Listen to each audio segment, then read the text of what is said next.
उपस्थित प्रमुख पाहुणे ॲडव्होकेट सुनील डोंगरेजी, प्रमोद मकेश्वरजी, अनिल जवादे सर आज येऊ शकलेले नाही आहेत, Ravindra Bhagatji, Sudhakar Gaywanji, Buddhist society of India भारतीय बौद्ध महासभेचे वर्धा जिल्ह्याचे अध्यक्ष विशाल मानकरजी, आमचे सहकारी नीरज भाऊ ताकसांडेजी, डॉक्टर मोहन रायकवारजी, नीरज गुजरजी, राजेश खडसेजी, अनुप कुमारजी, मला वाटतं अनुप कुमार पण मंचावर नाही आहे, डॉक्टर रजनीश कुमार, मनीष पुसाटे, कुंदन जांभूळकर, त्रिरत्न बुद्ध विहार तिगाव या आजच्या वर्धापन दिनाच्या सोहळ्याचे आयोजक सुरेश दुधेजी, रामदासजी कळमकरजी, जालंधर बलवीरजी, सगळी कमिटीची लोक आणि तो उपस्थित सर्व माझ्या मातांना, बंधूंना आणि भगिनींना राजरत्न आंबेडकरचा मानाचा जय भीम. आज आपण त्रिरत्न बुद्ध विहार तिगाव या ठिकाणी बुद्ध विहाराचं वर्धापन दिन सोहळा साजरा करण्यासाठी जमा झालेला आहात.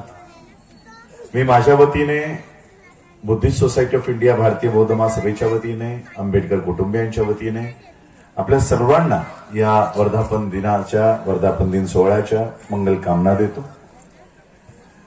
मंगल कामना देत असताना एक आठवण, आज आधीच्या वक्त्यांनी ज्या पद्धतीने त्यांची भाष्य वक्तव्य या ठिकाणी ठेवले, सम्राट अशोकाने या देशामध्ये 85,000 स्तूपांची रचना केली, निर्माण केलं. आज हे 85,000 स्तूप, ज्याला आपण बुद्ध विहार असे सरसकट नाव देऊन टाकलेलं आहे, आज या स्तूपांची अवस्था काय आहे? आज ही स्तूप कुठे गेली? काही गायब झालीत, काही नामशेष झालीत. आजही या देशामध्ये सम्राट अशोकाने तयार केलेली ही 85,000 स्तूप आजही अस्तित्वात आहे. फक्त त्याचं ब्राह्मणीकरण झालंय. कोणतं स्तूप पुरीच्या मंदिरात कन्वर्ट झालंय, कोणतं स्तूप ते तुमचं चेन्नई त्या ठिकाणचं कोणतं बालाजीमध्ये कन्वर्ट झालंय, कोणतं स्तूप विठ्ठलाच्या मंदिरात कन्वर्ट झालंय. अशी आमचे 85,000 स्तूपांचं ब्राह्मणीकरण झालं, विद्रुपीकरण झालं आणि आज ते आमच्या हातामध्ये नाही. सरांनी सांगितलं, रंगारी सरांनी, की बुद्ध विहार बांधायसाठी त्यांच्याकडनं निधी त्यांनी उपलब्ध करून दिलेला आहे. 100, 200, 1000 लाखो बुद्ध विहार आपण या देशामध्ये निर्माण करत आहोत. पण जोपर्यंत आम्ही बौद्ध संस्कृती तयार करत नाही, तोपर्यंत अशी लाखो विहार जरी निर्माण झाली तरी ती ओस पडलेली असते. आणि म्हणून पहिलं काम आहे की आम्हाला बौद्धांची स्वतंत्र संस्कृती तयार करणं. कारण जोपर्यंत तुमच्या मुलाबाळांमध्ये, पतीमध्ये, पत्नीमध्ये बौद्ध संस्कृतीच रुजली जाणार नाही, तोपर्यंत तुम्ही तुमचे विहारांवर अशाच पद्धतीचा कब्जा हा पिढ्यानपिढ्या होत राहील. तुम्ही या ठिकाणी भव्य दिव्य विहार तयार कराल आणि त्याची जोपासना करणारा वर्गच नसेल, पुन्हा त्याच्यामध्ये घुसखोरी होईल आणि मग हे आमची केंद्र, मुंबईमधली, नवी मुंबईमधली, आज ही बौद्ध विहार राजकारणाची केंद्र होऊन बसलेली आहे. का तर आमचा बौद्ध तिथे जात नाही.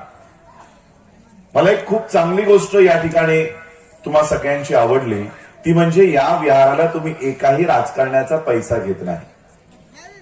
राजकारणाचा पैसा घेत नसल्यामुळे हे जे विहार आहे, या ठिकाणी कोणत्याही राजकीय कार्यक्रम राबवला जाणार नाही. कारण जो पैसा देतो तो आदेश देतो.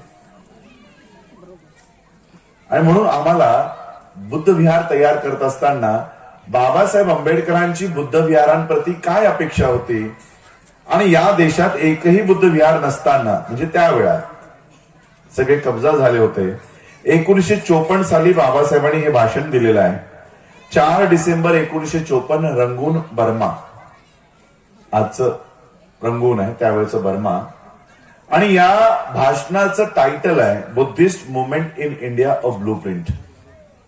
भारतात जर बौद्ध चळवळ उभी करायची असेल तर आम्हाला काय करणं गरजेचं आहे, काय काय करणं आवश्यक आहे याचा संपूर्ण आराखडा किंवा मेमोरंडम बाबासाहेब आंबेडकरांनी भारतात नव्हे भारताच्या बाहेर मांडला. मला वाटतं ही 1954 म्हणजे पहिली 50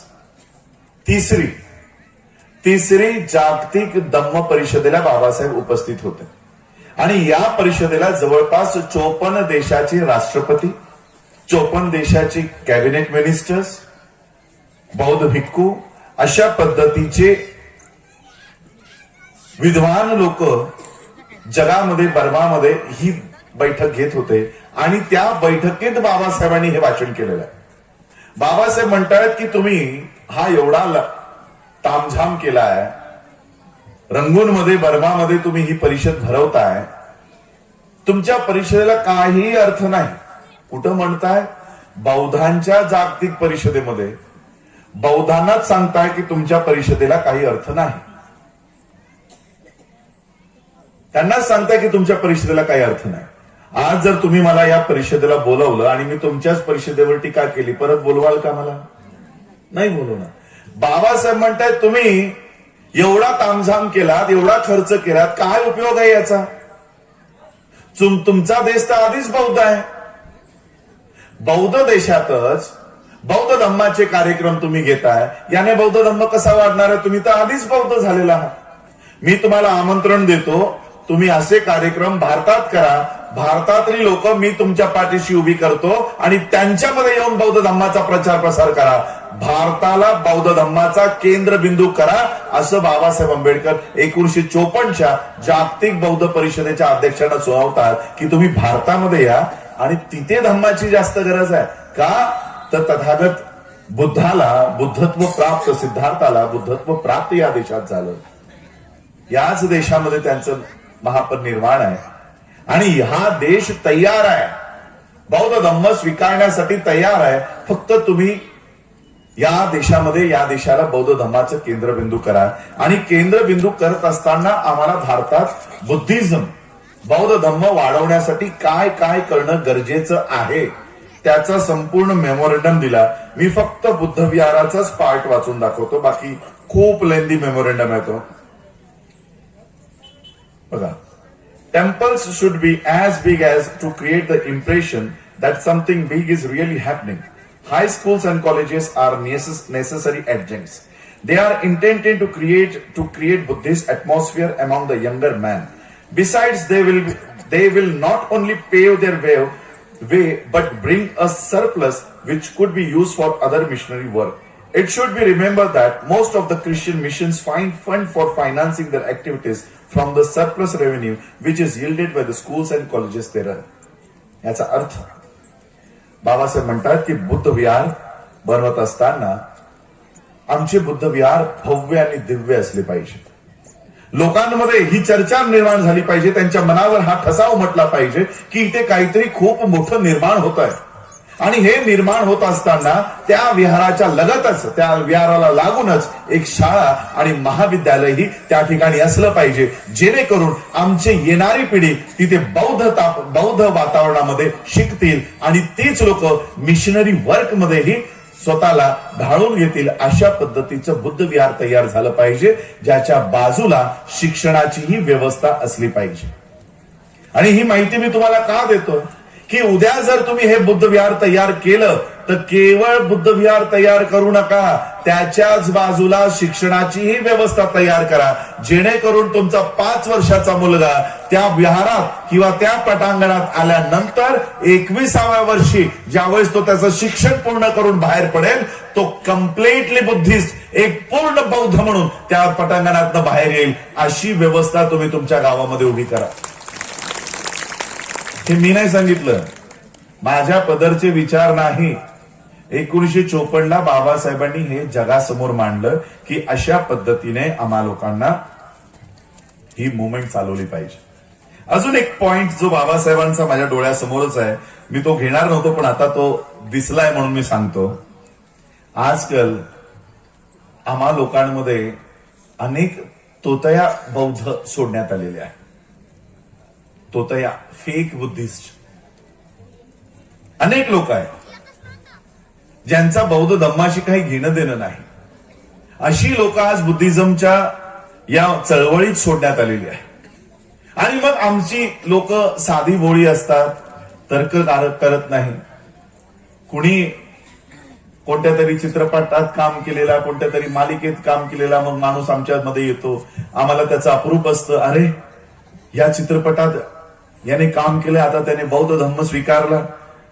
अनेक ब्राह्मणही याच्यामध्ये घुसलेली आहेत. बाबासाहेब बघा 11व्या पॉइंट मध्ये लिहितात, the danger to Buddhism from Islam no longer exist, but the danger from Brahmanism exist. बौद्ध धम्म या देशातून किंवा अनेक देशांमध्ये इस्लामच्या लोकांनी, मुसलमानांनी नष्ट केला. अफगाणिस्तानमध्ये, अनेक देशांमध्ये. बाबासाहेब म्हणतात की आता बौद्ध धम्माला इस्लाम पासून किंवा मुसलमानांपासून आता खतरा उरलेला नाही, पण ब्राह्मणांपासून आहे. It will be the toughest opponent. A Brahmin remains अ ब्राह्मण no matter what color he assumes or what party he joins. That is because Brahmins want to graded inequality which has raised the Brahmins above all, and to Buddhism strikes at the very root of their prestige and power. That is why Brahmin hate it. It is quite possible that if the Brahmins are allowed to lead the movement of revival of Buddhism, they may use their power to sabotage it or misdirect it. The precautions to exclude them from the position of power, at least in the early stages of our movement, is very necessary. Babasaheb म्हणतायत, अ ब्राह्मण always remains अ ब्राह्मण. ब्राह्मण हा नेहमी ब्राह्मणच राहील. कोणताही रंग त्याने धारण करू द्या, भगवा, निळा, हिरवा, पिवळा, कोणताही रंग त्याने धारण करू द्या, अ ब्राह्मण ऑलवेज रिमेन्स अ ब्राह्मण. एक ब्राह्मण नेहमी ब्राह्मण राहील. आणि तो नेहमी हा प्रयत्न करेल की बौद्ध धम्माची जी शिकवण आहे, समानता, समता, बंधुता, न्याय, याला कधीही रुजू द्यायचं नाही, हा नेहमी त्याचा प्रयत्न करेल. आणि म्हणून बौद्ध धम्माच्या चळवळीला कधीही कोणत्याही ब्राह्मणाला लीड करू देऊ नका किंवा त्याच्या हातात ती चळवळ देऊ नका. अशा पद्धतीने बाबासाहेबांनी ही माहिती परदेशात मांडली. आज आमची लोक, अनेक बौद्ध भिक्खू या RSSच्या माध्यमातून सोडण्यात आलेली आहेत. तिथे त्यांची शिकवण काय, ती खरे बौद्ध आहेत का नाही आहेत, म्हणून बाबासाहेब आंबेडकरांनी याच मेमोरेंडम मध्ये अजून एक पॉइंट दिलेला आहे. For ordination, that is becoming a priest in Buddhism, there is no ceremony like baptism. This is the main reason why people of Buddhism skip out of Buddhism. We must now introduce a ceremony like Christian baptism, which every lay person must undergo before he can call to be Buddhist. Merely uttering the Panchashila is not enough. कुणाला म्हणतायत बाबासाहेब की केवळ पंचशिलेचं पठण करणं एवढं भारतीयांसाठी पुरेसे नाही. बौद्ध देशातल्या बौद्ध परिषदेत बाबासाहेब म्हणतात केवळ पंचशील पुरेसं नाही. कारण भारतीयांना जर बौद्ध व्हायचं असेल तर त्यांना अनेक अशा गोष्टी लागू केल्या पाहिजेत. आणि त्या अनेक अशा गोष्टी कोणत्या कोणत्या त्रिशरण पंचशिलेसोबत बाबासाहेबांनी अजून काही गोष्टी आम्हाला दिल्या जेणेकरून तुम्ही कम्प्लिटली बुद्धिस्ट व्हाल. त्या कोणत्या आहेत? 22 प्रतिज्ञा. 22 प्रतिज्ञा बाबासाहेबांनी दिल्या की जेणेकरून आमच्या लक्षात यावं की हे विष्णूचा अवतारवाले बौद्ध आहेत की बाबासाहेबवाले बौद्ध आहेत. आणि म्हणून जो कोणी आमच्यामध्ये हे अशा पद्धतीचे तोतया बौद्ध सोडण्यात आलेले आहेत, एकच परीक्षण आम्हाला त्यांच्याकडनं लावलं पाहिजे, म्हणजे तो 22 प्रतिज्ञाचं पालन करतो की नाही करत. 22 प्रतिज्ञावर चालणारा जो बौद्ध असेल किंवा जो कोणी नेता असेल तोच बौद्धांचा खरा नेता मानावा. अन्यथा अनेक असे आमच्यामध्ये सोडण्यात आलेले आहेत जे आज बुद्धाला विष्णूचा अवतार मानून आमच्यामध्ये शिरायचा प्रयत्न करतात. आज या धम्म परिषदेच्या माध्यमातून वर्धे या विहाराच्या वर्धापन दिनाच्या माध्यमातून मी तुम्हा लोकांना सांगू इच्छितो की बाबासाहेब आंबेडकरांनी आम्हाला बौद्ध का केलंय. जोपर्यंत आमच्यामध्ये ही भावना तयार होणार नाही की आम्ही बौद्ध नक्की झालोय कशासाठी, का झालो आम्ही बौद्ध. हिंदू धर्माच्या ज्या चालीरीती होत्या, ज्या रूढी परंपरा होत्या, त्या तर आम्ही त्या केल्या, पण आज बौद्ध झाल्यानंतर आमचं कर्तृत्व काय असलं पाहिजे, आमचं कर्तव्य काय असलं पाहिजे, आम्हाला कोणत्या दिशेने गेलं पाहिजे. अनेक पंथ आहेत बुद्धिझम मध्ये, हीनयान, महायान, वज्रयान, तंत्रयान, अनेक वेगवेगळ्या चालीरीती बौद्ध धर्मातही आहे. व्हिएतनाम मध्ये गेला तर तिथे वेगळाच बुद्धिझम आहे, जपानमध्ये गेला तर तिकडे बौद्ध धर्माचं स्वरूप वेगळंच आहे, चायनामध्ये गेला तर तिकडे बौद्ध धर्म वेगळा आहे, तिबेटमध्ये गेला तर तिकडचा धर्म वेगळा आहे. मग आम्ही कोणता धर्म फॉलो करायचा, आम्ही कोणता धर्म फॉलो करायचा, याचंही उत्तर बाबासाहेबांनी याच. म्हणून मी हे स्पीच नेहमी रेफर करतो, कारण ज्या कुणालाही भारतात बौद्ध धर्माची चळवळ चालवायची आहे त्याने हे भाषण वाचणं आणि त्याच्यावर काम करणं अत्यंत गरजेचं आहे. काय म्हणतात माहितीये बाबासाहेब, की अशा पद्धतीचा बुद्धिझम ज्याच्यामध्ये फक्त मेडिटेशन, कंटेम्पलेशन आणि अभिधम्मा. आज अभिधम्मा दिवस, यापूर्वी कधी नाव ऐकलंय का अभिधम्मा, कधी ऐकलं होतं का. आता या देशात अभिधम्मा दिवस साजरा केला जातो. जगातले बौद्ध भिक्खू या देशात बोलवण्यात आले आणि या देशामध्ये अभिधम्मा दिवस साजरा करण्यात आला. गुगल करा, युट्यूब करा आणि तो अभिधम्मा दिवसाचा कार्यक्रम, भव्य दिव्य कार्यक्रम या देशात साजरा करण्यात आला. आयोजक कोण होतं माहित आहे.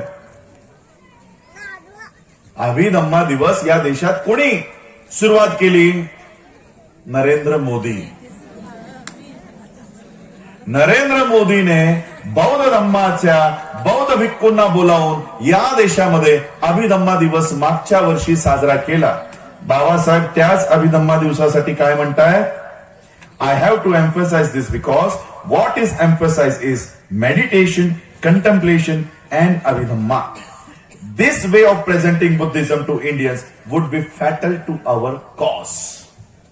This means बौद्ध धम्माला असं प्रस्तुत केलं जात आहे की बौद्ध धम्मा फक्त मेडिटेशन म्हणजे विपश्यना, कंटेम्पलेशन आणि अभिधम्मा एवढंच आहे, एवढंच आहे. आता मला वाटतं गोयंका गुरुजींचाही वाढदिवस नरेंद्र मोदींनी साजरा केला ट्विटरवर आणि येऊन व्हिडिओ देऊन, की त्यांचं खूप मोठं योगदान आहे. म्हणजे तुम्हाला बौद्ध धम्म स्वीकारायचा आहे तर मेडिटेशन करा, विपश्यनेला जा, अभिधम्मा दिवस साजरा करा, बस इथपर्यंतच करा, बाकी काहीही करायचं नाही. बौद्ध म्हणजे विपश्यना, याच्या पुढे काहीही नाही.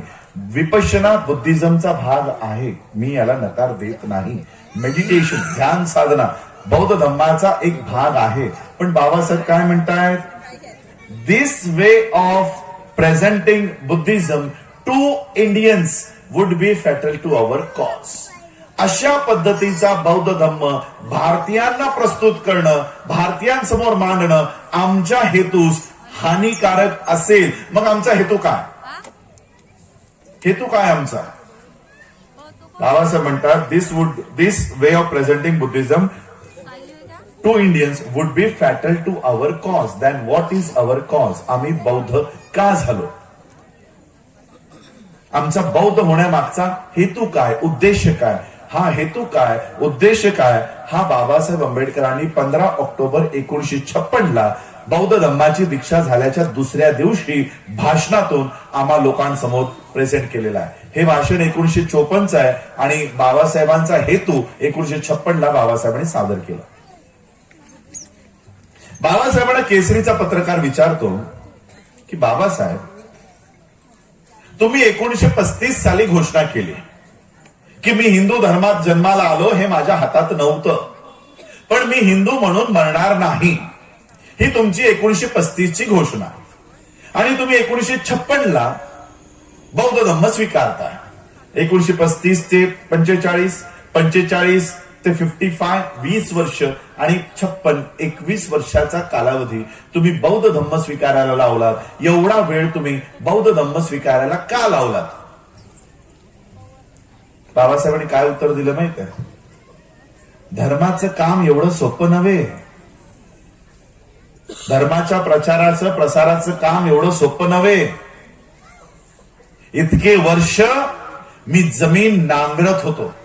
तुम्ही शेतकरी लोक आहात, शेतीशी निगडीत कामकाज तुम्हा सगळ्यांना माहित असेल. नांगरणं माहिती आहे ना काय?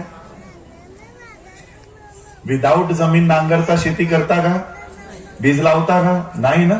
काय म्हणतात माहितीये बाबासाहेब, मी इतके वर्ष जमीन नांगरत होतो, जमीन तयार करत होतो. आज म्हणजे 15 ऑक्टोबर 1956, 14 ऑक्टोबर 1956, आज मी बौद्ध धम्माची बी या जमिनीत पेरत आहे. माझी येणारी पिढी या बौद्ध धम्माला या देशामध्ये पसरवल्याशिवाय राहणार नाही. किती पिढ्या माहिती? बी पेरल्या पेरल्या लगेच धान येतं का? काही कालावधी जातो. किती कालावधी घेतलाय माहितीये बाबासाहेबांनी? 3 पिढ्यांचा कालावधी. 3 पिढ्या. कधी? जर ते व्यवस्थित लक्ष देतील तर 3 पिढ्या. जर तुम्ही लक्षच दिलं नाही तर 6 पिढ्या गेल्या तरी धान येणार नाही. बी टाकल्यानंतर रोज त्याची निगराणी करता की नाही? फवारणी करत असाल, त्याला खत देत असाल, मग जाऊन 3 महिन्यात 6 महिन्यात शेत तयार राहतं. आम्ही जर बी टाकल्यानंतर त्याला पाणीच टाकलं नाही आणि अपेक्षा केली की 6 महिन्यानंतर त्याला धान येईल का? बाबासाहेब म्हणतात की 3 पिढ्या. हे जर बौद्ध धम्मावर या बौद्ध धम्माची चळवळ त्यांनी व्यवस्थित चालवली तर हा भारत एक दिवस बौद्धमय झाल्याशिवाय राहणार नाही. सगळ्या धर्मातली लोक आणि या धम्मामध्ये येण्यासाठी लाईन लावतील. कधी? जर आम्ही या देशामध्ये बौद्ध धम्माची चळवळ व्यवस्थित चालवली तर. आम्ही बौद्ध धम्माची चळवळ बाबासाहेब आंबेडकरांच्या गेल्यानंतर, महापरिनिर्वाणानंतर याच्याकडे ढुंकुणी बघायला तयार नाही. आम्हाला फक्त एकच हवंय, राज्यसभा, विधान परिषदा, सरपंच. आम्हाला केवळ राजकारण एवढंच आमचं एकमेव ध्येय बाबासाहेब आंबेडकरांच्या महापरिनिर्वाणानंतर राहील. तो एक भाग आहे बाबासाहेब आंबेडकरांच्या मुवमेंटचा. तो भाग आहे. तो त्या लोकांनी व्यवस्थित पार पाडला पाहिजे, पार पाडतही असतील. पण धम्माची चळवळीकडे दुर्लक्ष न करता आज अनेक लोक मला सांगतात की तुम्ही राजकारणात आला पाहिजेत, राजकारणात आला पाहिजेत, राजकारणात आला पाहिजेत. राजकारणापेक्षा मोठं क्षेत्र धम्माचं क्षेत्र आहे.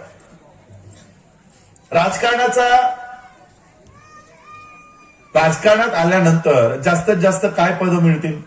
उद्या जर का मी राजकारणात आलो, मला जास्तीत जास्त तुम्ही लोकांनी जर मतं दिली तर मी जास्तीत जास्त काय बनू शकतो? आमदार, खासदार, मंत्री, मुख्यमंत्री, प्रधानमंत्री आणि राष्ट्रपती. एवढंच ना?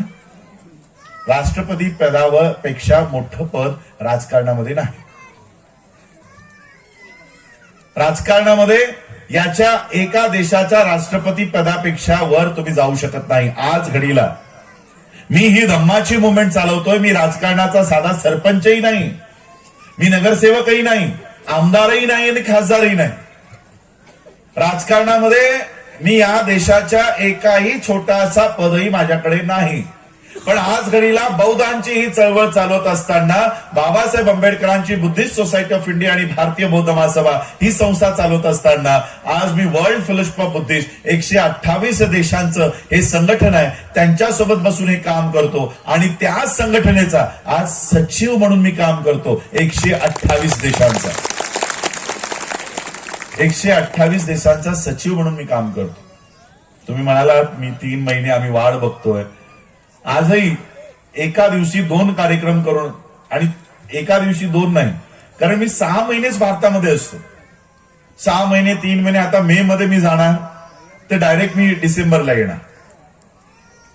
अशा पद्धतीने जागतिक वेगवेगळ्या देशांचे दौरे माझे असतात. तिकडे वेळ द्यावायचा असतो. 6 महिने भारताला वेळ, 6 महिने बाहेर. यावर्षी असं झालंय की मला अनेक देशांना सांगावं लागतं की माझे इकडे खूप कार्यक्रम आहेत, माझे इथे खूप प्रोजेक्ट चालू आहेत, मला इथे थोडा वेळ द्यायचा, मी बाहेर येऊ शकत नाही. पण बाहेरच्याही देशामध्ये आता मला मेसेज आला की मिड मार्च मध्ये तुम्हाला निघायचं.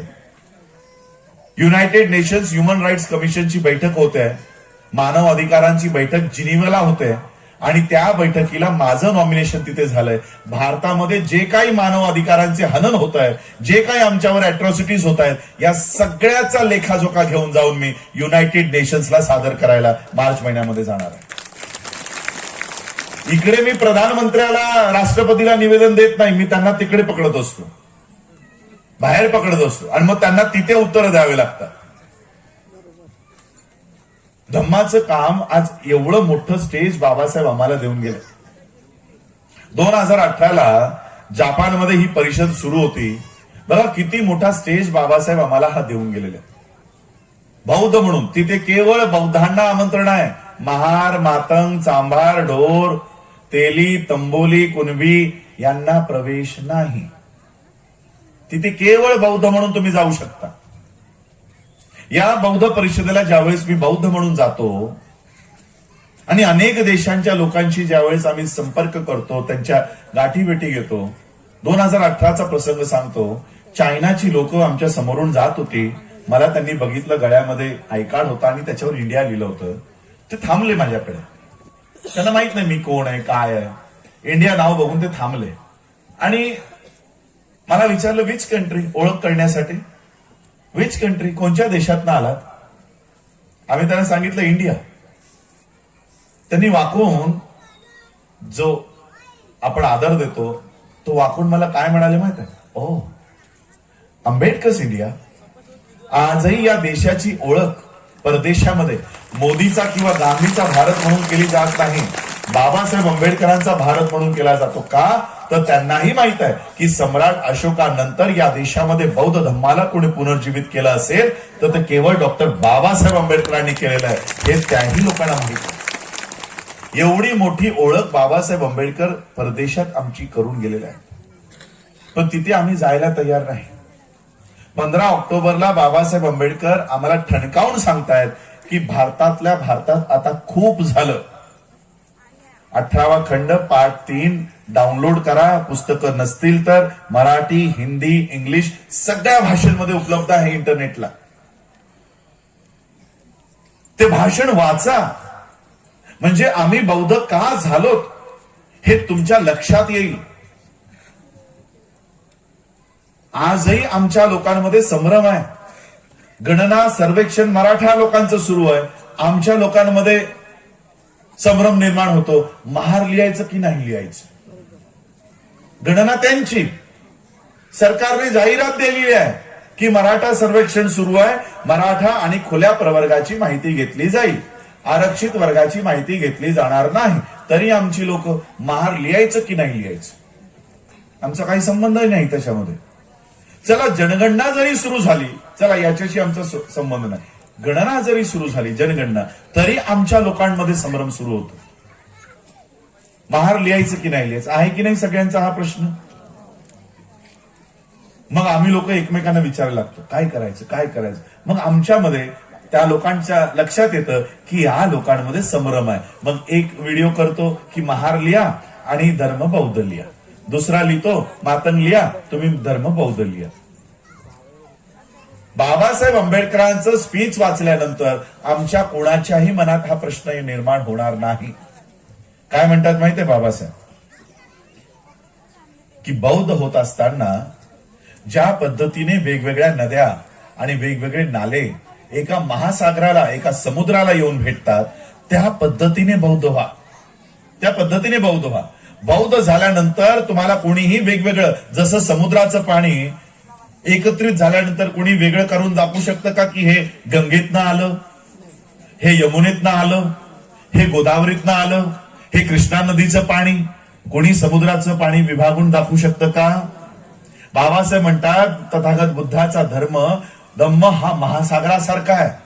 या महासागरामध्ये अशा पद्धतीने या की आल्यानंतर कोणीही तुम्हाला वेगवेगळं करून दाखवू शकणार नाही की हा महारातला बौद्ध, की हा मातंगाचा बौद्ध, की हा चांभारातला बौद्ध. अशा पद्धतीने तुमच्या जुन्या जाती, जुन्या धर्म सोडून तुम्ही या बौद्ध धम्मात या. आता बाबासाहेबांना काय अपेक्षित असेल की बौद्ध झाल्यानंतर महार जात लिहा, हे अपेक्षित असेल का. हे अपेक्षित नाही आहे. तरी आम्हाला प्रश्न पडतो महार लिहायचं की नाही. आणि बरं नाही लिहिलं तर आरक्षण जाईल, नाही लिहिलं तर आरक्षण जाईल अशी भीती आमच्याच नेत्यांनी आमच्या डोक्यामध्ये टाकून दिली. अरे महार लिहिलं नाही तर आरक्षण मिळणार नाही. अनुसूचित जातीमध्ये महाराष्ट्राच्या यादीमध्ये 59 जातींचा समावेश आहे. 59. सगळ्या 59 जाती स्वतःला बौद्ध लिहितात का? मग त्यांचा धर्म कोणता? त्यांची गणना जेव्हा होते अनुसूचित जातीच्या लोकांची, अजूनही याच्यातल्या 1 किंवा 1.5 जातीतल्या लोकांनीच फक्त बौद्ध धर्म स्वीकारला. इतर जाती स्वतःचा धर्म काय लिहितात? हिंदू. मग आमच्या एकट्याने बौद्ध लिहिल्याने तुमचं काही कमी होणार आहे का? अरे 58 आहात ना तिथे, आम्ही 1 जातीने हिंदू नाही लिहिलं तर तुमचं काय कमी होणार आहे? आरक्षण कमी होणार आहे? आणि बरं, बाबासाहेब आंबेडकरांचं यावर काय म्हणणं होतं? ते महिलांचा सहभाग मोठ्या प्रमाणात आहे. महिलांचं उदाहरण बाबासाहेबांनी दिलं. बाबासाहेब म्हणतायत की चंद्र आणि सूर्य असेपर्यंत आरक्षण राहणार नाहीये. हे आरक्षण मर्यादित काळापुरतं दिलेलं आहे, हे जास्त काळ राहणार नाही. आणि म्हणून एखादा पती जिवंतच राहणार नसेल तर त्याच्या नावचं मंगळसूत्र का घालायचं? कोण म्हणताय? बाबासाहेब. आता तुम्ही स्वतःला प्रश्न करा, तुमच्या मुलीचं लग्न तुम्ही अशा कॅन्सर पीडित व्यक्तीशी लावून द्याल का जो 1-2 वर्षात मरणार आहे? लावून द्याल का? कोणीतरी लावून देईल का? की तुम्हाला माहित आहे की आता वर्षभरात हा मुलगा मरणार आहे, तर तुम्ही तुमचं मुलीचं लग्न त्या मुलासोबत लावून द्याल? नाही. बाबासाहेब हेच उदाहरण देत आहेत की जो पती जगणारच नाही त्याच्या नावचं मंगळसूत्र मी का घालावं? जे आरक्षण राहणारच नाही त्या आरक्षण मिळवण्यासाठी मी माझ्या गळ्यात महार नावाचं पाटी लावून का फिरावी? का फिरावी? हे माझं म्हणणं नाही. बाबासाहेब जर म्हणाले असते की महार लावा तर आज मी त्याच भूमिकेवर असतो, कारण बाबासाहेब आंबेडकरांनी एकदा दिलेले कन्क्लुजन हे पुन्हा त्याच्यावर विचार करण्यासाठी आम्ही तेवढे विद्वान नाही. बाबासाहेबांनी जर एक निष्कर्ष दिलाय की महार लावू नका, तर तुम्ही आणि आम्ही प्रश्न विचारणारे कोण? काय तुम्ही बौद्ध धम्माचा तेवढा अभ्यास केलाय? काय मी बौद्ध धम्माचा तेवढा अभ्यास केलाय? काय मी आरक्षणाचा तेवढा अभ्यास केलाय? काय तुम्ही आरक्षणाचा तेवढा अभ्यास केलाय? काय म्हणतात माहितीये बाबासाहेब? या ब्राह्मणांच्या भूलथापांना बळी पडू नका. केसरीचा पत्रकार बाबासाहेबांना त्याच कार्यक्रमात दूषण देत होता. बाबासाहेबांना म्हणत होता की बाबासाहेब तुम्ही तुमच्या लोकांची दिशाभूल करता, तुम्ही तुमच्या लोकांचं नुकसान करता, त्यांना बौद्ध व्हायला सांगताय, हिंदू धर्म सोडायला सांगताय. महार म्हणून त्यांना 500 रुपये मिळतात. त्यावेळेस सरकार आम्हाला 500 रुपये द्यायचे. कशाचे माहित आहे? गावामध्ये कुठेही गुरढोरं जर मेली तर ते गुरढोरं ओढत ओढत गावाच्या बाहेर घेऊन जायची, त्याची साफसफाई करायची, त्याचं कातडं विकायची, त्याची आतडे विकायची, त्याची हाडं विकायची, उरलेलं मांस खायचं, केस विकायची, नख विकायची, असे 500 रुपये मिळायचे. हा केसरीचा पत्रकार म्हणतो की बाबासाहेब तुमच्या लोकांना 500 रुपये मिळतात, तुम्ही त्यांना हे काम सोडायला सांगता, त्यांचं नुकसान करता, तुम्ही तुमच्या लोकांची दिशाभूल करता. बाबासाहेब म्हणाले तुला याचं उत्तर दोघांमध्येच देऊ की उद्या भर सभेतून देऊ? पत्रकार म्हणाला जशी तुमची इच्छा. आणि हे उत्तर बाबासाहेबांनी 15 ऑक्टोबरच्या भाषणात दिलं. बाबासाहेब म्हणतात या केसरीच्या पत्रकाराचं म्हणणं आहे की मी तुम्हा लोकांची दिशाभूल करतो. बौद्ध धम्म स्वीकारल्यानंतर हे महारकीची कामं उद्यापासून तुम्हाला मिळणार नाहीत आणि तुम्हाला मिळणारे 500 रुपये हे तुमच्या हातून जाणार आहेत, असं या ब्राह्मण पत्रकाराचं म्हणणं आहे. बाबासाहेब त्या ब्राह्मणाला उद्देशून म्हणतात की यांना मिळणारे 500 रुपये आणि माझ्याकडचे 500 रुपये किती झाले? ₹1000. हे ₹1000 मी तुला देतो, उद्यापासून ही सगळी कामं तू स्वतः कर, माझ्या लोकांचं काय करायचंय ती मी बघून घेईन. 1956 पासून ते आजपर्यंत गुरढोरं ओढायची कामं केलीत का? गुरढोरं न ओढता जगलात ना? आणि गुरढोरं न ओढल्यामुळेच आज तुमची प्रगती झाली. गुरढोरं ओढत बसला असता तर आजही अनुसूचित जातीमध्ये अनेक अशा जाती आहेत ज्यांनी आजही त्यांची पारंपरिक कामं सोडलेली नाहीत. आजही हलगी वाजवायचं काम. हलगी कशाला वाजवायचे? गावात कुठेही कुणालाही कुणाचा मृत्यू झाला, कुणालाही बाळ झालं तर हलगी वाजून दवंडी पिठून सगळ्या गावात माहिती देण्याचं काम एका विशिष्ट जातीला दिलं होतं. चपला बुट बनवण्याचं काम एका विशिष्ट जातीला देऊन ठेवलं होतं. केस कापायचं काम एका विशिष्ट जातीला देऊन ठेवलं होतं. फुलं वेचायची काम, त्याचं हार तुळे बनवायचं काम एका विशिष्ट जातीला देऊन ठेवलं होतं. गुरढोरं ओढून त्याची विल्हेवाट लावायचं काम एका विशिष्ट जातीला देऊन ठेवलं होतं. ही सगळे अनुसूचित जातीमध्ये आजही आहेत. आरक्षण त्यांनाही तेवढ्याच टक्के मिळतंय जेवढं आम्हाला मिळतं. त्याच्यात कुठेही दुजाभाव नाही की तुम्हाला जास्त आहे त्याला कमी आहे, कुणालाही नाही. 13%, 17%, 22% वेगवेगळ्या राज्यांमध्ये प्रत्येकाला तेवढंच आहे. कोणत्याही जातीने या आणि आपलं आरक्षण घेऊन जा.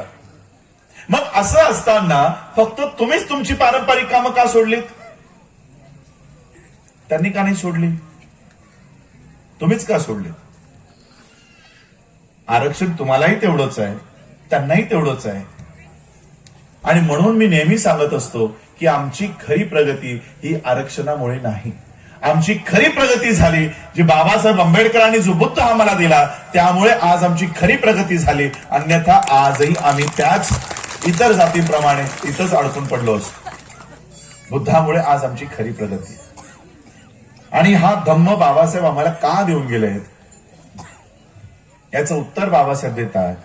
अनेक धर्मातली लोक बाबासाहेबांना विनंत्या करत होते, गाराणं गात टाकत होते की बाबासाहेब आमचा धर्म स्वीकारा, इस्लाम कबूल करा,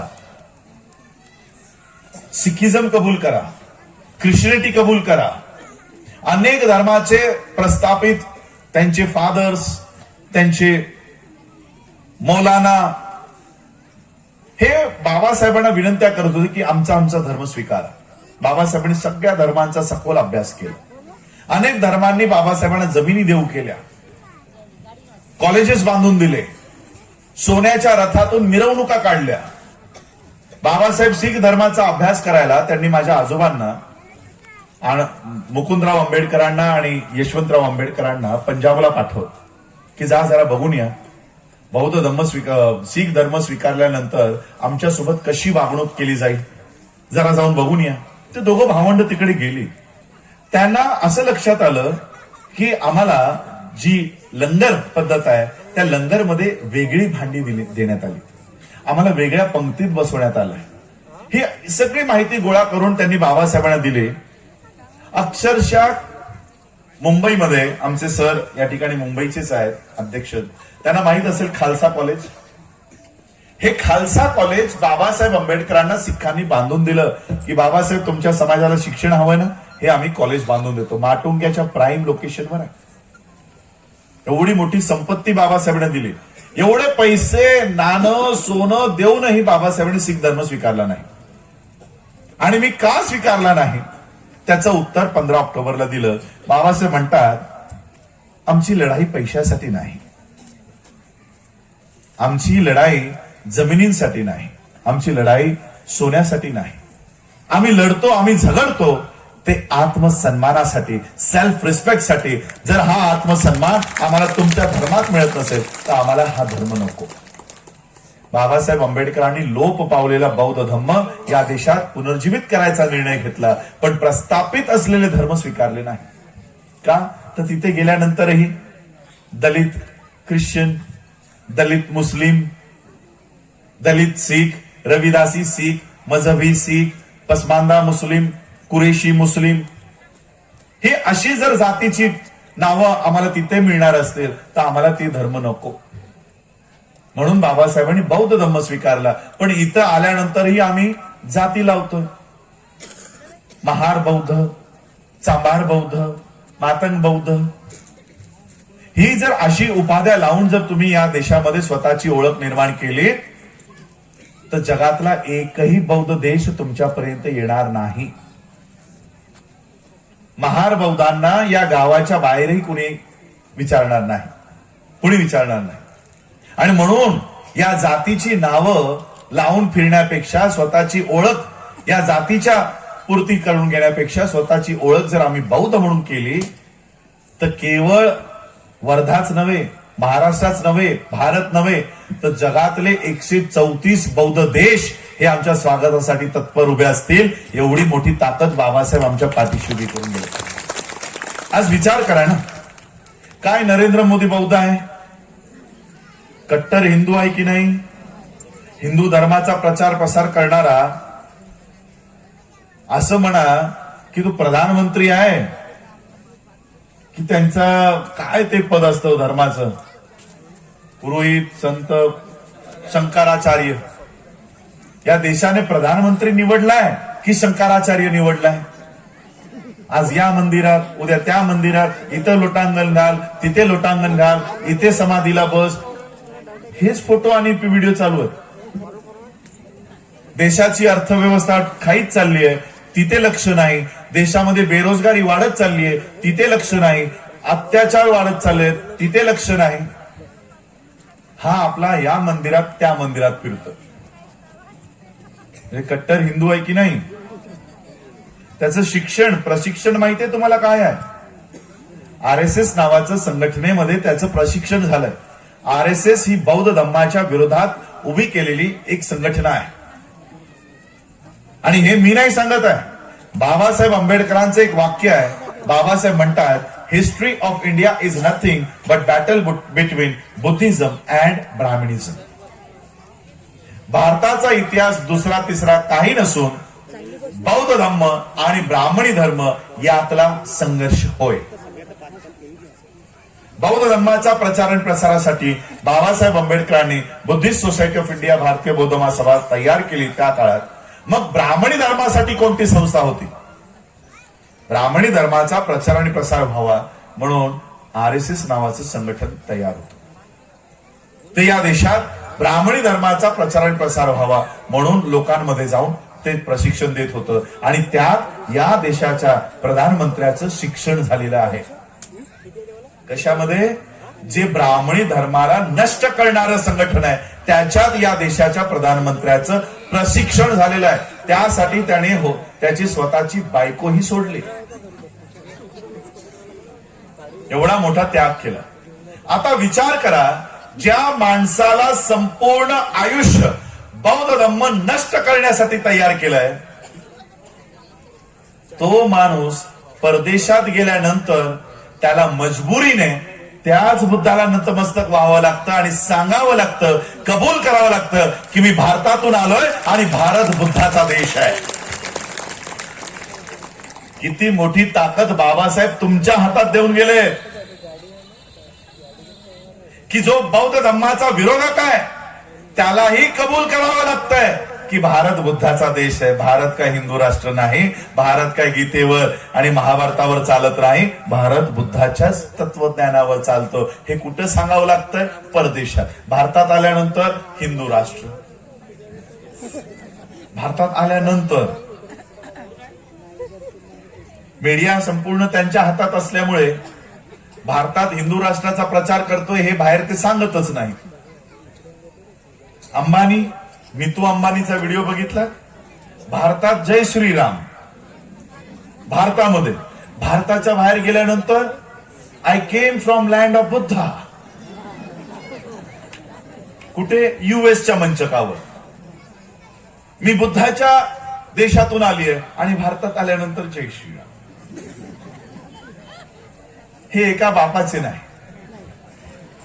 भारतात बाप वेगळा, जगात बाप वेगळा. अशा पद्धतीने बाबासाहेबांनी आम्हाला दिलेलं हे साधनं ते घेऊन फिरतायत आणि आम्हाला सांगतायत आरक्षण जाईल, महार लिहा. महार लिहिलं नाही तर आरक्षण जाईल. त्यांनाही माहित आहे जर उद्या या देशात तुम्ही तुमची ओळख बौद्ध म्हणून केली तर या देशाच्या प्रधानमंत्र्याशी, या महाराष्ट्राच्या मुख्यमंत्र्याशी, या तुमच्या जिल्ह्याच्या कलेक्टरशी तुमचा काही संबंध राहणार नाही. तुम्हाला डायरेक्ट जगातले बौद्ध देशांसोबत तुमचं नातं जुळेल हे त्या लोकांनाही माहित आहे. म्हणून या जिल्ह्यातल्या कलेक्टरशी त्यांच्या देणगीवर तुम्ही जगावं म्हणून तुम्हाला महार आहे ना. कलेक्टर काय झालं, तुम्हाला घरकुल हवंय, हे घ्या घरकुल. म्हणजे आम्हाला स्वतंत्र, काल मी यवतमाळमध्ये राळेगावमध्ये होतो, तिथे एक छोटासा मुलगा 7 वर्षाचा, 4थीमध्ये होता काहीतरी, दुसरीमध्ये, त्याने एक छोट्याने एक कहाणी सांगितली. काय म्हणाला माहितीये कहाणीमध्ये, सिंहीण ज्यावेळेस पिल्ल देते, पिल्ल दिल्यानंतर ती एका ठिकाणी पिल्ल देते आणि चालत जाऊन दूरवर कुठेतरी जाऊन बसते. आणि तिकडची ती पिल्ल, नुकतेच जन्म झालेली पिल्ल ओरडत राहतात, आईला बोलवत राहतात की आई ये, मला दूध पाज, माझ्या जवळ ये. पण ती जवळ जात नाही.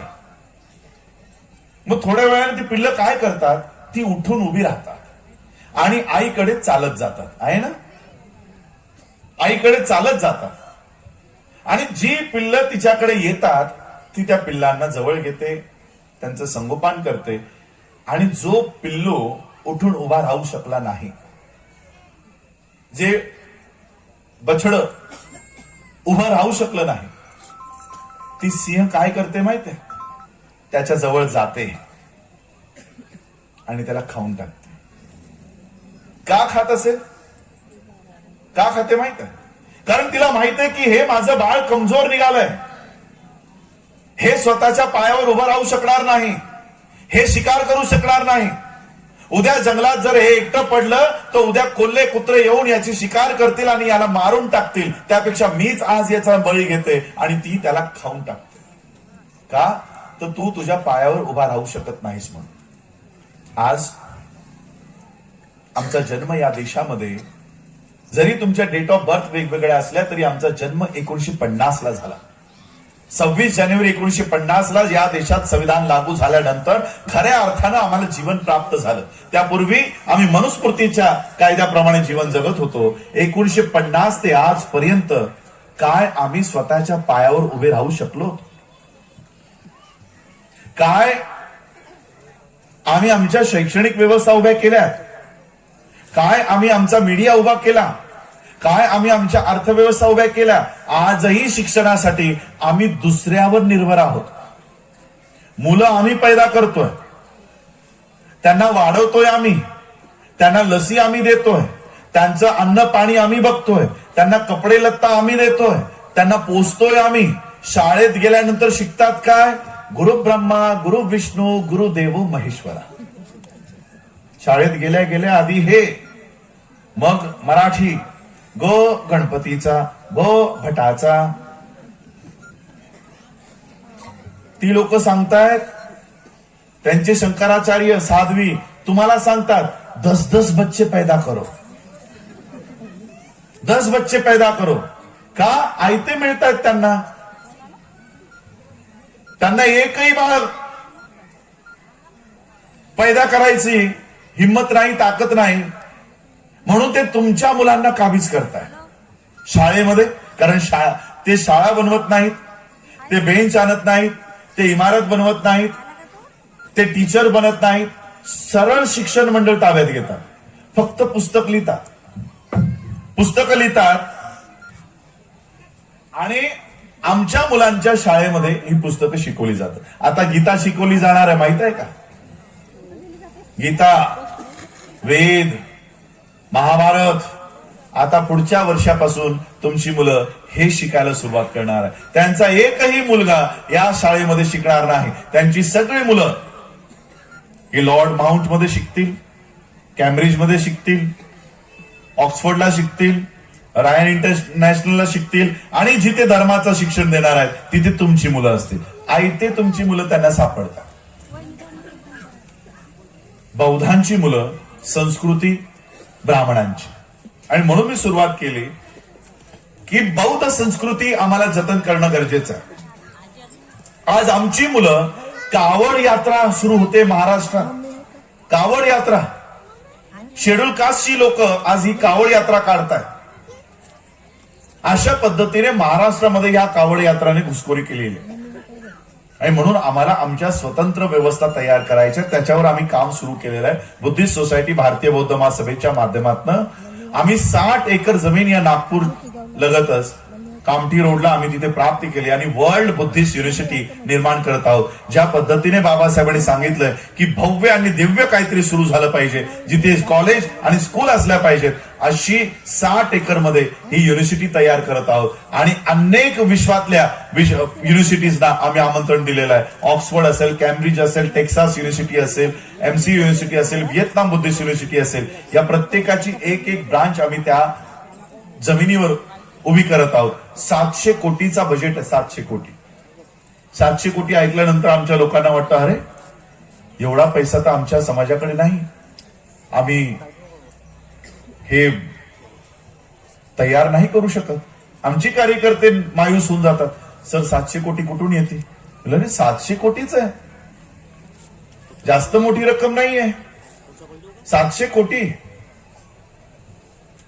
2020 ला जयंती केली होती सगळ्यांनी, आठवते का? 2020 ची जयंती कशी होती? डीजे आणला होता, फटाके फोडले होते, नवीन कपडे मिळाले होते, मिठाई आणली होती, काही नाही केले. जिवंत आहात ना आजही. जयंती साध्या पद्धतीने करूनही कुणाच्या अंगावर फोडं बिडं काय उठले नाही. 2020 साली मार्च महिन्याच्या शेवटी या देशामध्ये स्ट्रिक्ट कडक लॉकडाऊन जाहीर झाला. 14 दिवसातच बाबासाहेबांची जयंती होती. आणि ही जयंती आम्ही अक्षरशः घरात बसून, कारण सगळ्या गावांना सील करण्यात आलं होतं, एरियाला सील करण्यात आलं होतं, सोसायट्यांना सील करण्यात आलं. कुणीही गावाच्या बाहेर पडू शकलं नाही, घराच्या बाहेर पडू शकलं नाही.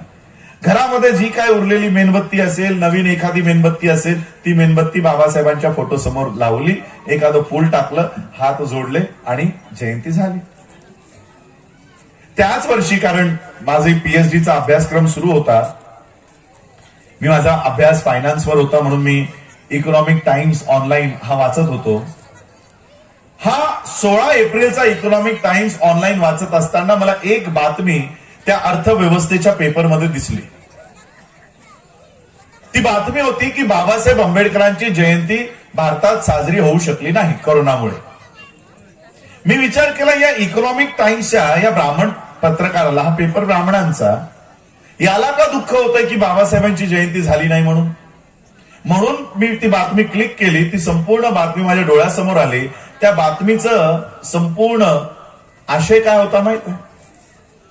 त्या पत्रकाराचं म्हणणं होतं की बाबासाहेब आंबेडकरांची जयंती करोनामुळे साजरी होऊ शकली नाही आणि त्यामुळे भारतीय अर्थव्यवस्थेला 2100 कोटीचं नुकसान झालं. याचा अर्थ काय? की एका रात्रीत आम्ही बाबासाहेब आंबेडकरांची जयंती साजरी करण्यासाठी किती रुपये खर्च करतो? 2100 कोटी. किती दिवसाचा खर्च? 14 एप्रिल. 24 तासाचा खर्च काय? 2100 कोटी. त्या ब्राह्मणाचं दुःख होतं, अरे करोना असल्यामुळे बाबासाहेबांची ही जयंती करू शकले नाही, आमच्याकडनं मिठाई घेऊन गेले नाही, आमच्याकडे कपडे घेऊन गेले नाही, आमचा डीजे घेऊन गेले नाही, आमचं स्टेज घेऊन गेले नाही, आम्हाला पैसे यायचे राहिले. 2020चा आकडा, या 2025 मध्ये 2100 मला वाटतं 51,000 कोटीचा बजेट झालाय आमच्या जयंतीचा. 51,000 कोटी एवढा आम्ही बाबासाहेब आंबेडकरांच्या जयंतीवर एका रात्रीत खर्च करतो. 51,000 नाही, 5,000, 2100 कोटी, 21,000 कोटी जरी लागले ना, तरी आम्ही बाबासाहेबांची जयंती साजरी केली पाहिजे. पण कुणी वर्षातून एक दिवस बाबासाहेबांची जयंती येते, 14 एप्रिलची. ही 14 एप्रिलची जयंती साजरी करायचा अधिकार कुणाला आहे माहित आहे? एका वर्षात 365 डेज लीप इयर मध्ये असतात. या 365 डेज पैकी 365 दिवसांपैकी एक दिवस बाबासाहेबांची जयंती येते. ती एक दिवसाची जयंती साजरा करायचा अधिकार त्यालाच आहे जो उरलेले 364 दिवस बाबासाहेब आंबेडकरांच्या विचारांवर जो चालेल त्यालाच बाबासाहेबांची जयंती साजरी करायचा अधिकार. अन्यथा एक दिवस जयंती साजरी कराल, दुसऱ्या दिवशी बाबासाहेबांच्या विरोधात दारू पिऊन जयंत्या साजऱ्या होतात. ज्या महामानवानं कधी दारूच्या थेंबेला कधी स्पर्श केला नाही त्यांची जयंती दारू पिऊन साजरी केली जाते. कधी बघितली गोलवलकरची जयंती? हेगडेवार तुमच्या जवळच आहे, नागपूर मधले. नागपूर मधला असून नागपूरमध्ये कधी जयंती नाही, कधी नाही. टिळकाची जयंती कधी ऐकली? सावरकरची जयंती, ज्याचा नावाचा एवढा गवगावा आज होतोय, त्याची तरी जयंती कधी बघितलीत का? ना टिळकाने एक दिवस जयंती साजरी केली, ना सावरकरने केली, ना गोळवळकरने केली, ना हेगडेवारने केली. एकही दिवस जयंती साजरी न करता संपूर्ण देश त्यांनी आज ताब्यात घेतला. मीडिया त्यांच्या ताब्यात, राज्यसभा त्यांच्या ताब्यात, विधानसभा त्यांच्या ताब्यात, संसद त्यांच्या ताब्यात, सुप्रीम कोर्ट त्यांच्या ताब्यात, सगळे कलेक्टर, जिल्हा अधिकारी कार्यालय आज त्यांच्या ताब्यात, सगळे इस्पितळ त्यांच्या ताब्यात. एकही जयंती साजरी न करता अख्खा देश त्यांनी गिळंकृत केला. आम्ही रोज बाबासाहेबांच्या जयंत्या करतोय, साधं आमचं शाळा बालवाडी नाही, रोज करतो.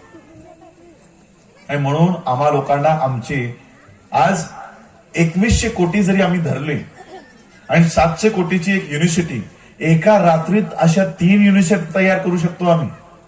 बाबासाहेब आंबेडकरांकडे पैसा नव्हता, पण त्यांच्याकडे दूरदृष्टी होती. बौद्ध धम्म कधी स्वीकारला? 1956. त्याच्या 10 वर्ष आधी 1946 ला पीपल्स एज्युकेशन सोसायटी, आनंद भवन, बुद्ध भवन, मिलिंद कॉलेज, औरंगाबादला मिलिंद कॉलेज, तुमच्या चंद्रपूरलाही पीपल्स एज्युकेशन सोसायटीची जमीन आहे, तिथेही आंबेडकर कॉलेज आहे. ही आनंद, बुद्ध, मिलिंद कोणत्या संस्कृतीतली नाव आहेत? बौद्ध संस्कृतीतली. निर्माण कधी होत आहेत? 1946. काय 1946 बाबासाहेब बौद्ध होते? बाबासाहेबांनी बौद्ध धम्म स्वीकारला होता का 1946 ला? 10 वर्ष आधी बाबासाहेब आंबेडकर बौद्धांची स्वतंत्र शैक्षणिक व्यवस्था तयार करतायत का? तर 10 वर्षानंतर मी बौद्ध झाल्यानंतर माझ्या समाजातली मुलं कोणत्याही ब्राह्मणी धर्माच्या शाळेत, कॉलेजमध्ये शिक्षणासाठी जाऊ नये, आणि म्हणून 10 वर्ष आधीच बाबासाहेब आंबेडकरांनी बौद्धांची स्वतंत्र शैक्षणिक व्यवस्था या देशात उभी केली की बौद्ध झाल्यानंतर माझ्या मुलांनी कोणत्याही ब्राह्मणी शाळेत जाऊ नये. ही दूरदृष्टी होती बाबासाहेबांची. आज आम्ही बौद्ध होऊनही आमची बौद्धांच्या स्वतंत्र शाळा नाही. आमची मुलं, बौद्धांची मुलं इतरांच्या शाळेत जात आहेत आणि गुरु ब्रह्मा गुरु विष्णू शिकतायत. आम्ही या देशात अशी शैक्षणिक व्यवस्था सुरू करणार आहोत की ज्याच्यात ब्राह्मणांचीही मुलं आम्ही घेणार आहोत, पण शिक्षणाची सुरुवात मात्र बुद्धम शरणम गच्छामीने केली जाईल. अशी बौद्ध संस्कृतीची शाळा आणि महाविद्यालय या देशात सुरू करत आहोत. आणि त्यासाठी हवा पैसा. हा पैसा तुम्ही, आज जगातली लोक मला पैसा द्यायला तयार आहे, जगातली लोक, पण तो स्वीकारण्यासाठी माझ्याकडे पदरच नाही, त्याचा फोन आला, खातच नाही. आज जगातल्या देशांनी मला जर पैसा दिला तर मी कोणाच्या बँकेत ठेवायचा सांगा? मला 4 बँकेची नावं सांगा जी आपली आहे. 4च सांगा. भारतातली 4 अशी बँक ज्याच्यामध्ये मी जगातनं आणलेला कोट्यान कोटी रुपये मी त्याच्यामध्ये ठेवीन, जी आमची आहे, ज्याचा डायरेक्टर आमचा आहे, ज्याचा गव्हर्नर आमचा आहे, ज्याचा मॅनेजर आमचा आहे. सांगा, तुमच्या वर्धेत तरी एखादी असेल ना? म्हणजे या 75 वर्षात मला माझा पैसा ठेवायला तुम्ही एकही बँक तयार केली नाही, एकही केली नाही. कोण लोक आहात माहितीये तुम्ही? कुणाचे वंशज आहात, कुणाचे अनुयायी आहात?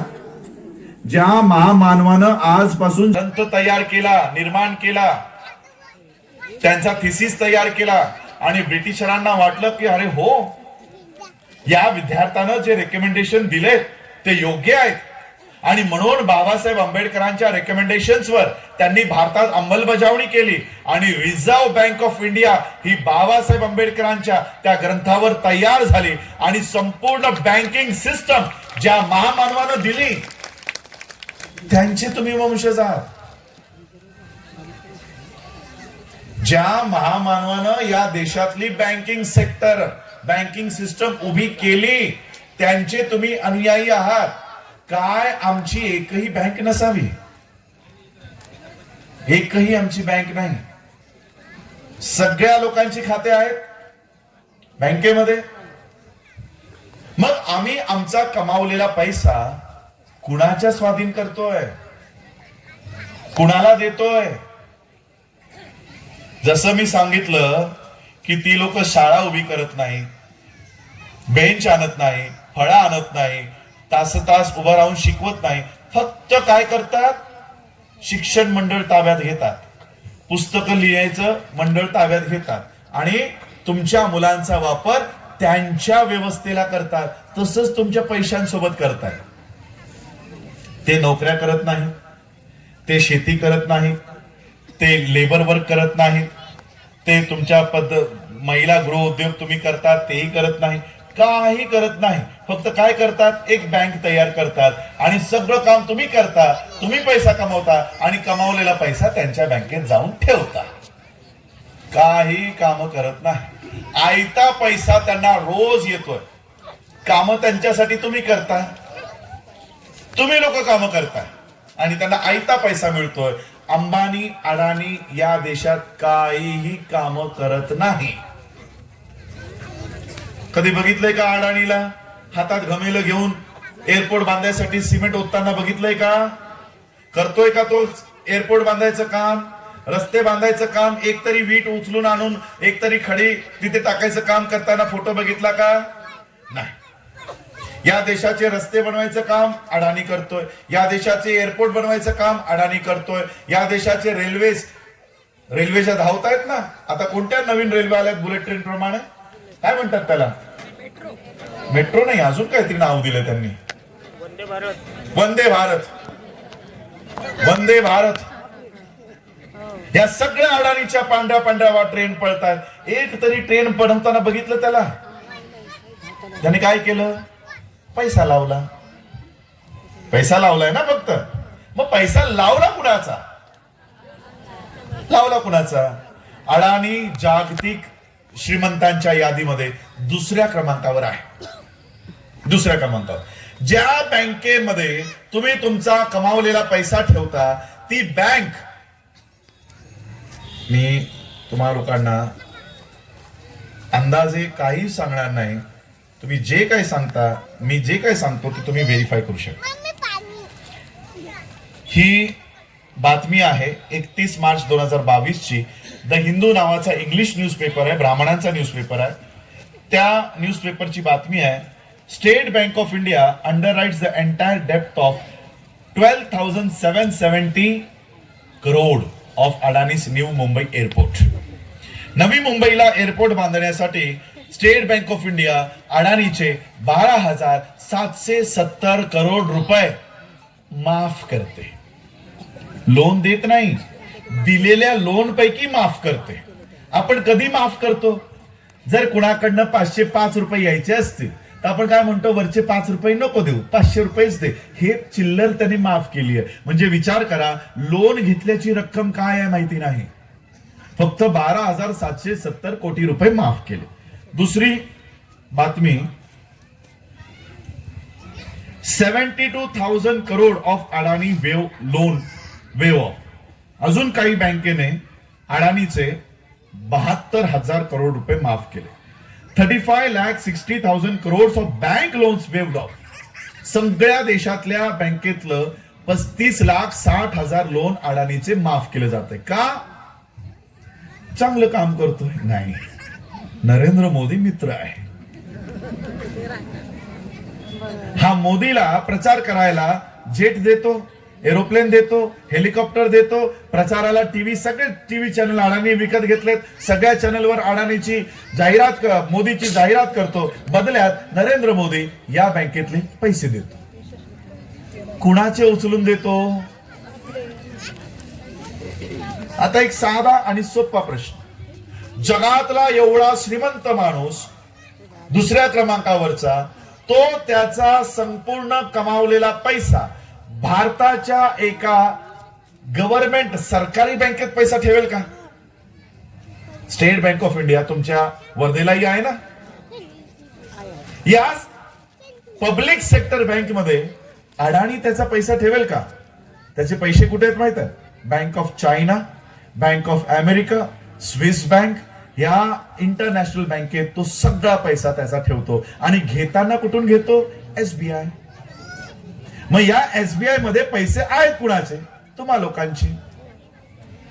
तुमच्या पैशावर तो त्याची व्यवस्था तयार करतोय. जसं तुमच्या मुलांचा वापर बजरंग दल करते, तुमच्या मुलांचा वापर तुमच्या महिलांचा वापर दुर्गा वाहिनी करते, तुमच्या युथचा वापर बीजेपी करते, तसा तुमच्या पैशांचाही वापर नरेंद्र मोदी करतो. का?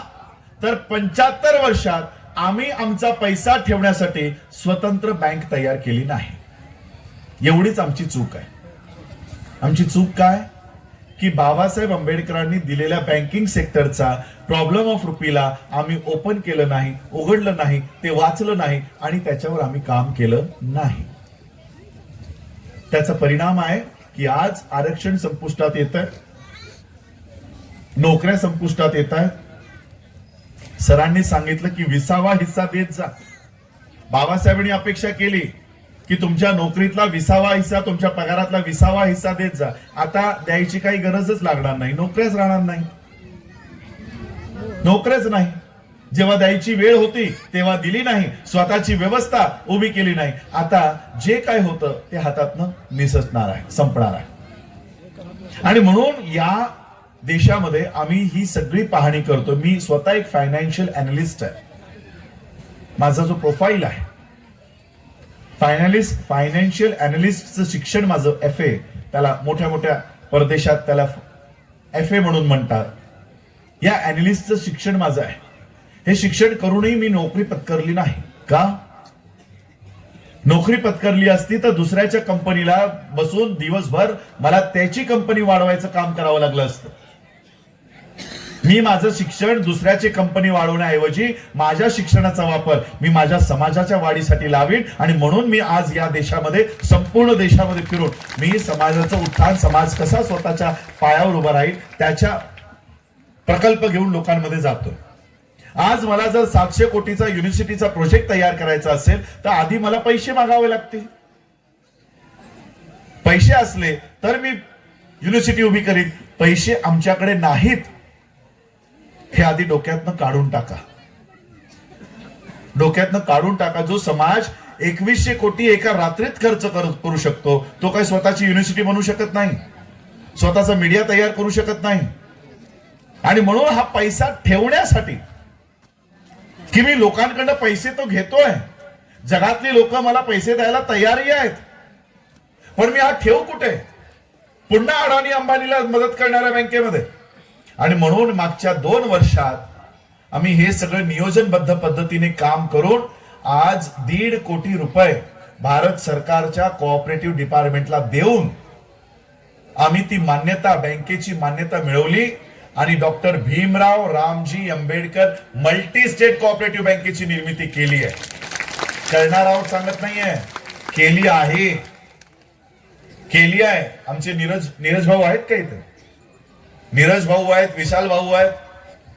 आता मला या जिल्ह्यात येताना ही ब्राह्मणी व्यवस्था येऊ देईल का मला? मी जर तुम्हाला सांगितलं की तुमचा सगळा पैसा SBI मधनं काढा, बँक ऑफ महाराष्ट्रातनं काढा, सगळ्या बँकेत जिथे ठेवलाय तिथे ठेव, ठेवलेला पैसा काढा आणि बाबासाहेबांच्या बँकेत ठेवा, तर काय मला पायघड्या घालून स्वागत करतील? वर्धेचा प्रबंधक, वर्धेचा कलेक्टर, त्यांनी काय अट ठेवली आहे माहितीये? प्रत्येक जिल्ह्याची अट आहे की आमच्या जिल्ह्यात यायचं असेल तर आधी मला तुमचे 4,000 भागधारक दाखवा. किती? 4,000. आज वर्धेच्या तिगाव आहे, तिगाव काय तालुका आहे? गाव आहे, गाव आहे, तालुकाही नाही, गाव आहे. गावामध्ये एवढी लोक आहेत. विचार करा, वर्धे जिल्ह्यामध्ये आमची किती लोक असतील? काय या जिल्ह्यातनं 4,000 लोक तयार होऊ शकत नाही, जी आम्हाला मान्यता प्राप्त करण्यासाठी त्यांची नावं देतील, 2,500 रुपयाचा भाग विकत घेतील. विकत घ्यायचा आहे, डोनेशन द्यायचं नाही, विकत घ्यायचा. तो विकत घेतलेला भाग तुमच्याच नावासमोर तिथे राहील. याच्याने काय होईल?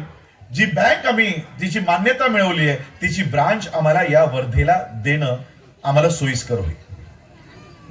या वर्धेमध्ये तुम्ही कधी जिल्ह्याच्या ठिकाणी जात असाल, तालुक्याच्या ठिकाणी जात असाल, बँक बघताना SBI, bank of Maharashtra, Canara bank, तुम्ही 4,000 लोकांची यादी मला द्या. याच बँकेच्या बाजूला दिमाखात डॉक्टर बाबासाहेब आंबेडकर बँक तिथे उभी राहील. अशा पद्धतीची बँक आम्ही तयार केलेली आहे. 4,000 लोक, 2,500, एकाला एकच शेअर, दुसरा शेअर मिळत नाही. 18 वर्षावरीलच, 18 वर्षावरील 2,500 रुपयाचा शेअर, 100 रुपये तुमचे रजिस्ट्रेशन फी आणि 10 रुपये तुमच्या फॉर्मची फी. 110 रुपये सरकार घेते, म्हणजे तुमच्या जिल्ह्याचा रजिस्ट्रार स्वतः जवळ ठेवून घेतो आणि 2,500 तुमच्या खात्यात जातात. अशा 4,000 लोकांनी एकत्रित येऊन जर ही बँकेची यादी तयार करून मला दिली, या जिल्ह्याला मी ती बँक देऊ शकतो. आणि एक वेळ अशी येईल की या जिल्ह्यातले SBI, या जिल्ह्यातली HDFC, या जिल्ह्यातली ICICI ही ओस पडेल आणि बाबासाहेब आंबेडकरांची ही बँक ही भरभराटीला येईल. हे 3 वर्षाचा कार्यकाळ आम्ही घेऊन चाललोय. 3 वर्षात कोऑपरेटिव्ह बँक, 5 वर्षात नॅशनलाइज बँक. ज्या पद्धतीने सेंट्रल बँक ऑफ इंडिया उभी आहे, ज्या पद्धतीने स्टेट बँक ऑफ इंडिया उभी आहे, त्याच्याच बाजूला डॉक्टर भीमराव रामजी आंबेडकर बँक ही देशात उभी करायचा मानस घेऊन मी चाललेलो आहे. त्यासाठी मला तुम्हा सगळ्यांची साथ आणि सहयोग लागणार आहे. का? कारण जो कायदा, ज्या कायद्यावर आम्ही ही बँक उभी केली आहे, त्या कायद्याचं नाव आहे कोऑपरेटिव्ह ऍक्ट, सहकार कायदा. सहकार म्हणजे काय? एकमेकांचं सहकार्य करायचं. इथे एकाचंच वर्चस्व राहणार नाही. माझं वर्चस्व किती आहे माहितीये या बँकेमध्ये? माझं 2,500चं शेअर आणि माझ्या पत्नीचं 2,500 रुपयाचं शेअर. माझ्या मुलीचं 18 वर्ष झाले नाहीत म्हणून तिचाही शेअर मला घेता आला नाही. माझं वर्चस्व काय? 2च शेअर. उलट काय काय परिवार सांगतात की आम्ही 4 शेअर घेतले, आम्ही 8 शेअर घेतलेत, माझ्या परिवारात 12 शेअर आहेत. माझ्याहून त्यांचं वर्चस्व जास्त आहे, कारण माझ्या परिवारातले 2च शेअर आहेत. मी जे काम करतोय ते इथे माझं वर्चस्व दाखवण्यासाठी नाही, गाजवण्यासाठी नाही. मला तुमचा आमदार खासदार व्हायचं नाही. मला त्या पद्धतीचं वर्चस्व नको. माझ्या नावापुढे जे आंबेडकर नाव लागतं ते आजही राष्ट्रपती पदापेक्षा कित्येक पटीने उंच आहे. त्यामुळे मी असल्या कामासाठी बाहेर पडलेलो नाही. मी माझ्या जीवनाचा एक संकल्प घेऊन बाहेर पडलेलो आहे. 20 ते 25 वर्षाचा कार्यकाळ अजूनही माझ्या हातात आहे. या 25 वर्षात मी माझ्या बौद्ध समाजाला इतकं ताकदवान, इतकं बळ देणार आहे की येणारा जो कोणी प्रधानमंत्री पदाचा उमेदवार असेल तो बौद्धांच्या पाया पडल्याशिवाय प्रचाराला उतरणार नाही. इतकं बळ मला या समाजाला द्यायचंय. आर्थिक दृष्ट्या, शैक्षणिक दृष्ट्या, मीडिया हा आम्हाला आमच्या हातामध्ये घ्यायचा आहे. अशा पद्धतीचं काम आम्हाला करायचं. हे काम करण्यासाठी आपल्या सगळ्यांची सहयोग, आपल्या सगळ्यांची साथ मला लागणार आहे. कारण हा कायदा सहकार कायदा आहे. हा कायदा सांगतो की प्रत्येक 18 वर्षावरील एका व्यक्तीचं एकच शेअर तुम्ही घेऊ शकता, दुसराही शेअर घेता येत नाही. हे आमचे विशाल मानकर या ठिकाणी बसलेले आहेत. वर्धेचे गोल्डन मॅन म्हणून ओळखले जातात. 10,000 रुपये त्यांनी कार्यक्रमाला दिले म्हणून ते सांगितलं. त्यांचंही फक्त आम्ही 2,500 स्वीकारू शकलो.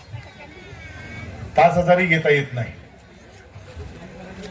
आमची मर्यादा ही आहे की आम्हाला कुणाचेही 10 लाख 50 लाख 60 लाख 1 करोड स्वीकारता येत नाही. एकाकडनं फक्त 2,500 रुपये शेअर. एकदा तुम्ही शेअर होल्डर झालात की तुमचा सगळा पैसा तो जो आहे तो तुम्ही तुमचा विड्रॉ करून या बँकेत, मग 1 कोटी असेल, 10 लाख असेल, 1 लाख असेल, तो नंतर तुम्ही ठेवू शकता. पण आधी तो प्लॅटफॉर्म तयार करण्यासाठी शेअर होल्डर भागधारक गरजेचं आहे. ते आज तयार करायचं काम मी करतोय.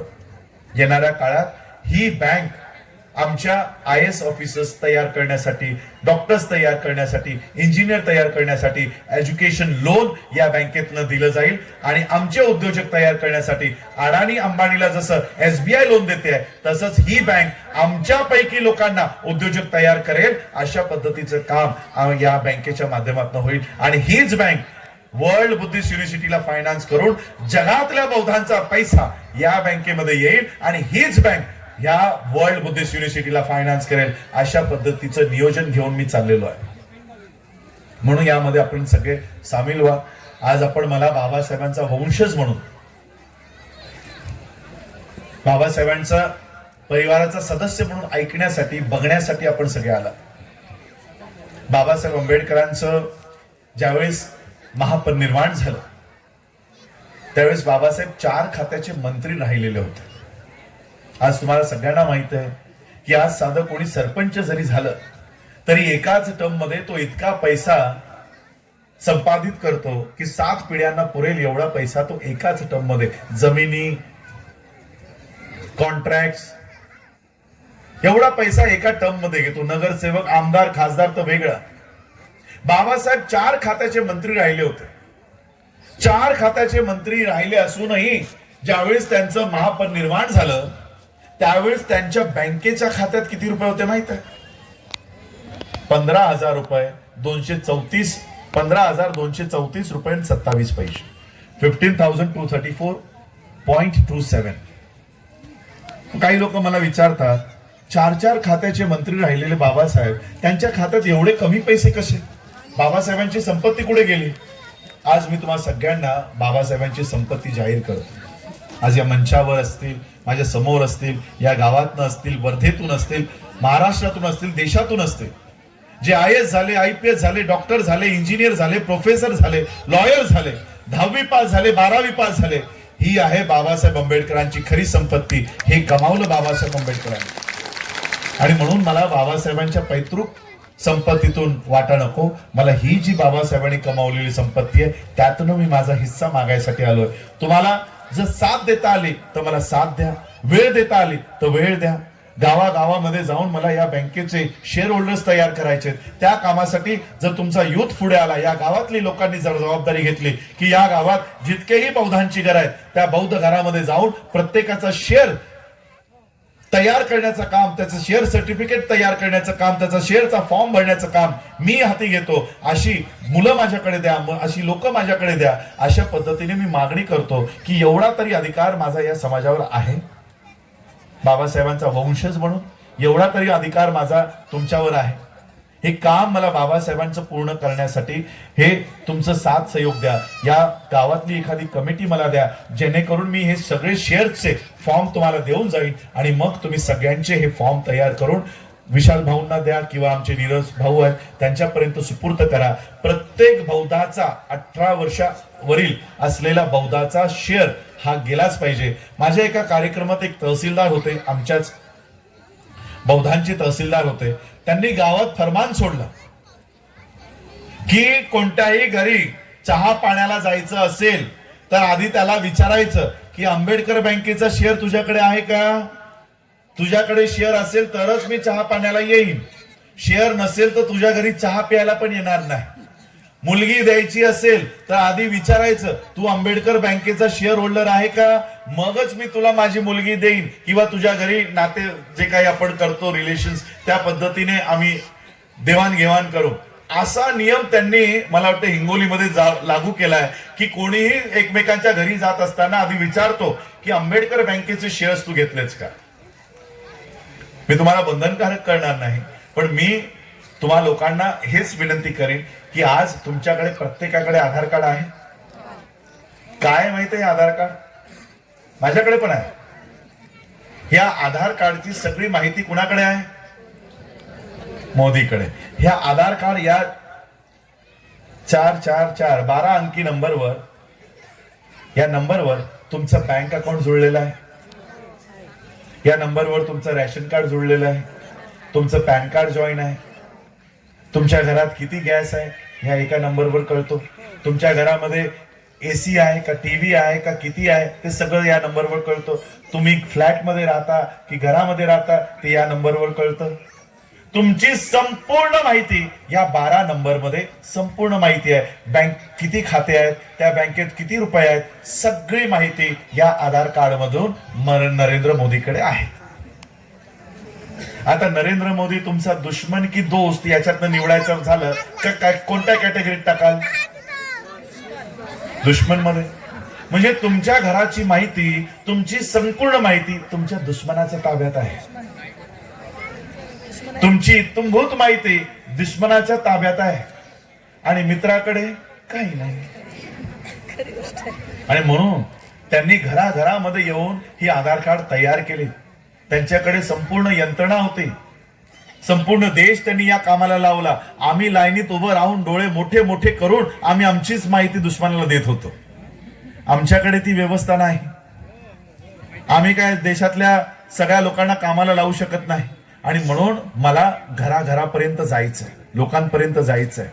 त्यासाठी तुमच्यातली लोक द्या. बुद्धिस्ट सोसायटी, भारतीय बौद्ध महासभेची एखादी कमिटी या गावाची द्या. अशा पद्धतीने मी तुम्हा सगळ्यांना आवाहन करतो. आज त्रिरत्न बुद्ध विहार तिगाव या ठिकाणी वर्धापन दिनासाठी आपण सगळ्यांनी मला बोलावलं, त्याबद्दल मी सगळ्यांचे आभार व्यक्त करतो. पुन्हा माझी रात्रीची ट्रेन आहे म्हणून मला निघायचंय. आपण सगळ्यांनी तरी काही ना काहीतरी खाल्लं असेल. मला आयोजक म्हणत होते की आधी तुम्ही जेवून घ्या. मी बोललो नको, लोक कधीपासून वाट बघत असतील, मी आधी माझं भाषण पूर्ण करतो मग मी जेवायला जाईन. दुपारचं जेवण मी आता थोड्या वेळाने करेन. अशा पद्धतीने मी आज पायाला भिंगरी लावून बाबासाहेब आंबेडकरांची बुद्धिस्ट मुवमेंट, बौद्ध चळवळ, जे भाषण 1954 ला बाबासाहेबांनी जगासमोर केलं ते अस्तित्वात उतरवण्याचा प्रयत्न करतोय.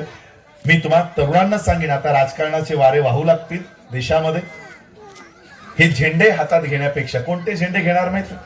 काँग्रेसचे, राष्ट्रवादीचे, बीजेपीचे, शिवसेनेचे, त्याच्यातही 2-3 झेंडे झालेत, राष्ट्रवादीचे. हे झेंडे राज्याच्या बाहेर नाहीत, काही राज्यांच्या बाहेर नाहीत, अख्ख्या देशावर हे झेंडे नाहीत.